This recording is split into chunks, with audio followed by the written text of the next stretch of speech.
Kitty Logan is in the capital, Kabul. Kitty, good morning. Good morning. Well, today we've seen the first real angry response in Kabul to this controversial anti-Islam film, and that follows a weekend of violence in the country. Around 1,000 demonstrators staged a violent protest close to a US military base on the outskirts of Kabul.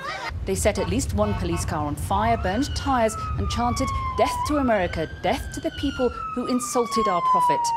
Afghan police responded in force and were able to disperse the crowd fairly quickly. The government here seems determined to contain any reaction to the film, but further protests are possible.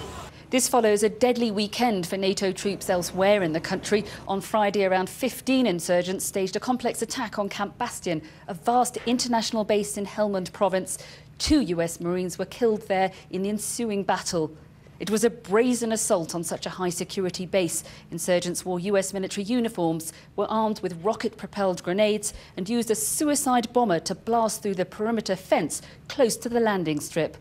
US and UK forces responded and killed all but one attacker, who they detained.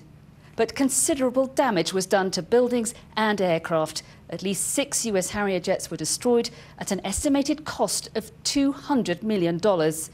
NATO says the attackers had planned and trained well for the assault, but the fact that the base was breached so easily has raised questions about how effectively it was secured.